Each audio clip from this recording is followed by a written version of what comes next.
Genghis Khan গোত্রপতি থেকে বিশ্বজয়ী এক ভয়ঙ্কর শাসক। তিনি ছিলেন একজন জায়বর যোদ্ধা।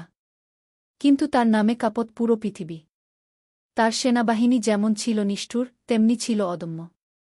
তিনি হলেন চেঙ্গিস খান, ইতিহাসের সবচেয়ে ভয়ঙ্কর ও সফল সামরিক নেতাদের একজন, যিনি একসঙ্গে চীন, মধ্য এশিয়া, পারস্য, রাশিয়া এবং ইউরোপের বড় অংশ দখল করেছিলেন। শৈশবের সংগ্রাম। চেঙ্গিস খানের প্রকৃত নাম ছিল তেমুজিন।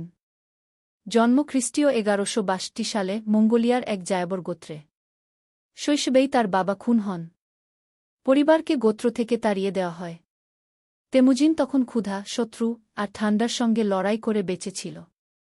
এই দুঃসহ শৈশবই তাকে গড়ে তোলে এক নির্মম ও ব্যক্তিত্বে। উত্থানের শুরু। তেমুজিন ধীরে ধীরে নিজের অনুসারী তৈরি করতে শুরু করেন। তিনি প্রতিশ্রুতি দেন, যোগ্যতা দিয়েই নেতৃত্ব, বংশ বা ধনসম্পদ দিয়ে নয়। এই নীতিই তাকে অন্য গোত্রদের মধ্যে জনপ্রিয় করে তোলে।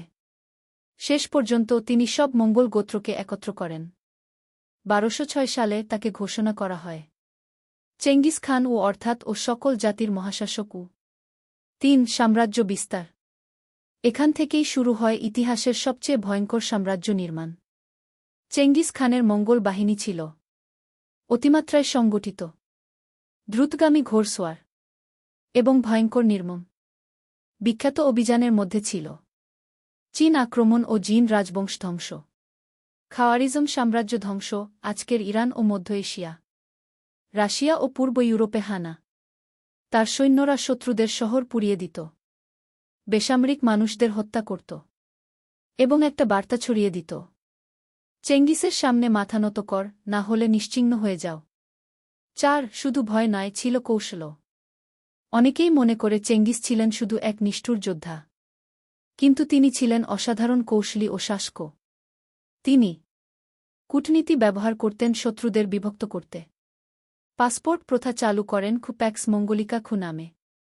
ব্যবসা ও বিজ্ঞানকে উৎসাহিত করতেন। ধর্মীয় স্বাধীনতা দিতেন, যা তখনকার যুগে বিরল। মৃত্যু ও উত্তরাধিকার। ১২২৭ সালে চেঙ্গিস খান রহস্যজনকভাবে মারা যান। তার মৃত্যুর খবর গোপন রাখা হয় দীর্ঘদিন।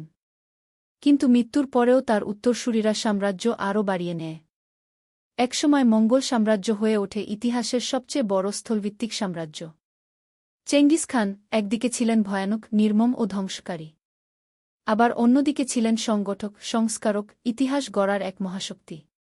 তাকে ভালো বলা হোক বা খারাপ, একটি জিনিস নিশ্চিত, তিনি ইতিহাসের ধারাকে পাল্টে দিয়েছিলেন চিরতরে।